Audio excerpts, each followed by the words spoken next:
pourriez être responsable de la prochaine pandémie. Ça peut ressembler à une blague, mais connaissez-vous le lien entre la transmission des maladies et la protection de nos animaux sauvages et de leur environnement? Lorsque nous dérangeons leur habitat, en coupant les forêts et la brousse, en asséchant les zones humides ou en arrachant de force les animaux à la nature pour les manger, les utiliser dans des rituels ou les garder comme animaux de compagnie, nous stressons les animaux et donnons aux maladies une chance de se propager entre les animaux et, finalement, aux humains, qui sont très doués pour se les transmettre entre eux. Environ 3 nouvelles maladies humaines sur 5 commencent ainsi. Chaque jour, le risque qu'une nouvelle maladie nous contamine augmente, et chaque nouvelle maladie est susceptible d'être pire que la précédente. Le Covid-19 est une maladie d'origine animale, tout comme le VIH, le virus Ebola et la fièvre de Lassa. Différents êtres vivants sont porteurs de différents virus. Mais lorsque nous les laissons dans la nature et que nous gardons une distance sociale avec eux, nous sommes en sécurité.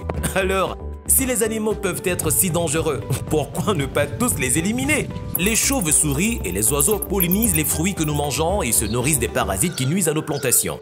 Les pangolins contrôlent les fourmis et les termites pour garder le sol fertile. Les arbres nous fournissent l'oxygène, l'eau et le climat. Chaque être vivant joue un rôle pour maintenir notre planète en bonne santé et nous permettre à tous de vivre. Mais lorsque nous perdons cet équilibre, une catastrophe peut éclater et nous pouvons perdre nos emplois, nos familles et notre avenir. Alors, la prochaine fois que vous verrez votre voisin s'attaquer à la nature, rappelez-lui qu'il met tout le monde en danger. Leur liberté, notre sécurité